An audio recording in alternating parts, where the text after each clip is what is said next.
નવી પેઢી નવી સમસ્યા। અમારા વિસ્તારમાં મોબાઈલ કનેક્ટિવિટી નથી। ગરવી ગુજરાતમાં હાલ ચૂંટણીલક્ષી ગરબા ચાલી રહ્યા છે।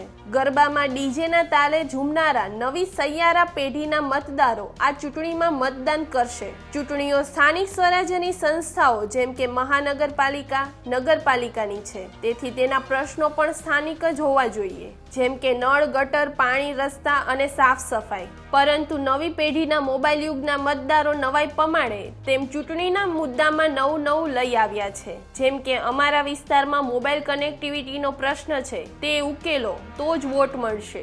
અમારા વિસ્તારમાં વાયુ પ્રદૂષણ છે, અમારા વિસ્તારમાં ટ્રાફિક જામ રોજનું થઈ ગયું છે, તેનું કંઈક કરો, નહીતર સ્થાનિક ચૂંટણીઓમાં નવી પેઢીની સમસ્યાઓની પ્રાથમિકતા બદલાઈ ગઈ છે। એક દિવસ પાણી નહીં આવે તો ચાલશે, પણ ઇન્ટરનેટ વગર 1 મિનિટ પણ નહીં ચાલે।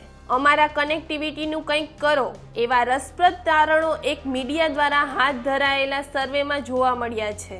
જો કે મોબાઈલ અને નેટ કનેક્ટિવિટી એ કાંઈ મનપાના કાર્યક્ષેત્રમાં આવતું નથી, પણ વોટ માટે ઉમેદવારો નવા મતદારોને ખાતરી પણ આપી શકે, જેમ કે એકવાર આ ચૂંટણી પતી જાય ને તો તારા વિસ્તારમાં વાઈફાઈ લગાવી દઈશ, ડેટા હી ડેટા, બસ એકવાર મને જીતાડી દે બેટા। સમયની સાથે સમસ્યાઓ તો શું, સમયની સાથે સઘળું બદલાય છે, અને તેથી તો કહેવાયું છે કે छोड़ो कल की बातें, कल की बात पुरानी, नए दौर में लिखेंगे मिलकर नई कहानी।